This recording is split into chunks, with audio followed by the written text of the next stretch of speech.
Hello my people, welcome back. Today's video is the second half of last week's video, which is all about casting your own project. I'm going to link that video down below. You must watch that one before you watch this one because it's simply a continuation, literally, of last week's video. I just filmed it all at once and cut them in half. The reason I do that sometimes is because some of these videos have just a ton of information and I just don't want it to be overwhelming for you, and I don't want the videos to be super long so, you know, everyone starts to tune out. I really want it to be short and concise and easy to follow. So here is the second half of the video all about casting. Alright, so once you've posted your audition, you will get lots and lots and lots of responses from actors submitting themselves. You will have more responses than you know what to do with. Luckily, it is relatively easy to narrow it down. There are some people out there who are just submitting for everything, and when you see their headshot, you're like, no, why, no. And so you can eliminate those right away. I will say this, have an open mind when you are casting.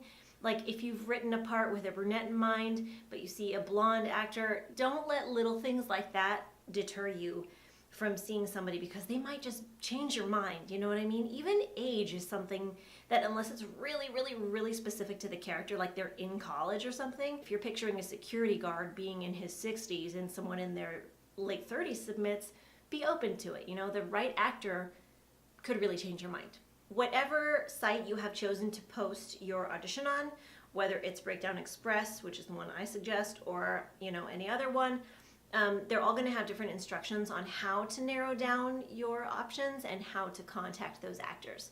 I'm not going to go into detail on how to do that in this video because it's so different for every website. So I would suggest just contacting their customer service and they can explain it to you or walk you through it. And I'm sure there's lots of instructions posted on their website. So now the exciting part, it's time to bring in your people for their auditions. There are two ways you can do this. You can either have them self-tape and send you their audition, or you can have them come in person. This depends on a few things. It depends on how big or small the role is. It depends on your budget. It depends on how much time you have. Depends on a lot of stuff, but I will walk you through each option. So if you're going to be seeing them on self-tape, you'll make sure that you post clear instructions on exactly how you want the tape to be, along with your sides and your breakdown. And make sure you set a deadline for them also, because you want to make sure that actors know when they need to have it in by, but also make sure you give them enough time. I mean, who likes it when they get an audition and they're like, have this on tape by tomorrow at 10 a.m. and you're like, okay. Try to give them at least a couple days, let's be fair. My advice is to have them either upload to Vimeo or YouTube and make sure that it is a private, password protected video, and then they can email that link directly to you, or they can send it to you with Dropbox or any other file sharing website. And then you get to watch all these auditions, which, if there's a lot, it can be time consuming, but it's really cool. It's really exciting to see actors like saying the words that you've written, and just to see like if they do exactly how you imagined it, or if they have a whole different take that kind of like gives you a new outlook on the scene. It's really cool. But after you have them do that, if you have them do that as their first audition, you have a couple choices. You narrow down your choices, and then it's time for a callback, right? Unless you are going to be casting off tape if it's a smaller role, or if you just want to get it done and you see the person that has the job and you're like, that's it, that's them, I don't need to see anything else, then you can stop there, or you can have a callback. Now when you do callbacks, there are a few options to do as well. You can either send each actor notes and have them retape so that they have something different to work with and they can send you a new tape, and then you can cast off of that. Or you can hold your callbacks or your first auditions if you don't want to do the tape thing at all. You can have auditions in person. So here's how you do that. First, you gotta rent a space. There are a few places that I have used and liked, and I will post those down below for you. Usually there's a fee. It's pretty minimal, but usually there's a fee. There's one place that I like called Hollywood Cast. I think think it's called Hollywood Film and Casting. I will post it down below for sure.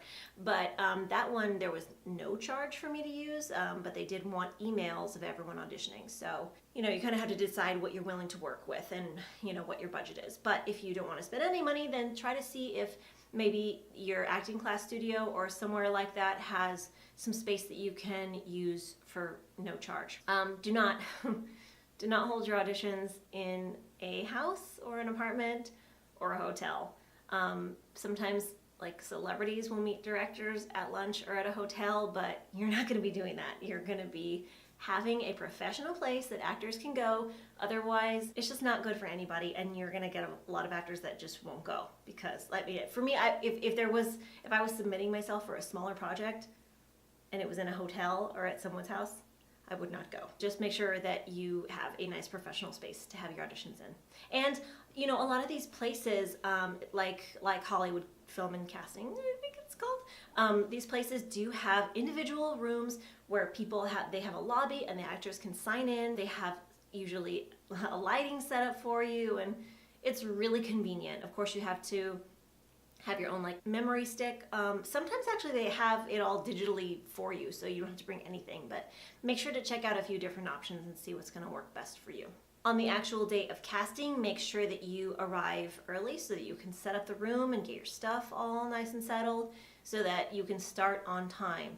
You don't want to, start your day hectic and frazzled, and then you're late for all your auditions, and then the actors are late and some of them have to leave because they have somewhere else to be or whatever. Just try to keep everything running really smoothly. I would advise having a friend or an assistant come help you out so that you can have a second eye and someone to discuss it with. You might need to have a reader unless you want to be reading with them. It's kind of nice to have a reader so that you can sit back and watch, but if you're playing the part that they're going to be reading with, that might also be nice. Like I said in last week's video, when you hold this casting session, it is going to be like a major learning experience for you, and it's going to be so cool and so exciting. But try to really stay focused and make sure that you're finding the best person for the job. If you're seeing any friends or whatever, try not to cast them off of because they're friends. You know what I mean? This project is your baby.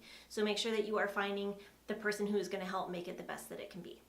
If you give any notes in the room, if you give them any redirection, try to be really clear with what you want. Try not to give any line readings, but try to just help them understand exactly what you mean. Don't be afraid to rework it until you get it, because there's nothing, as an actor, there's nothing worse than you do the audition and then they're and they give you a note and you try it and then they're like, okay, thanks.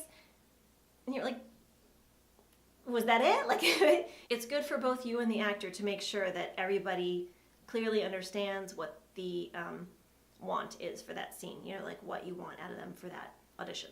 Oh, and make sure you collect headshots and resumes at the audition and that you make notes on them, because, later in the day when you're going through all of their headshots and you're going through all of their tapes, sometimes it's hard to remember who was who. I mean, I know that sounds silly, but you will have seen a lot of people, and at the end of the day, you want to make sure that you don't leave anyone out that you really wanted to see back or that you really wanted to consider.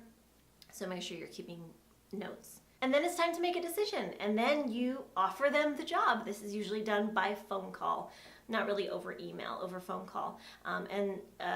You will be probably calling the actor directly, because I don't think it's agents that are really setting up these smaller project actors access self-submission stuff. So you'll probably be communicating directly with the actor and offering them the job, and they'll be really excited, and hopefully they already know the terms of the audition and kind of an idea of what the dates are, because you will have posted all that information when you posted your sides and breakdown. You need to put rate, location, and dates in there as well. Oh, I do want to say that you could hire a casting director to do all of this for you, but it will cost you money. The way you would do that is you just contact a casting office, and you talk to their assistant and find out how you go about doing that for that casting director.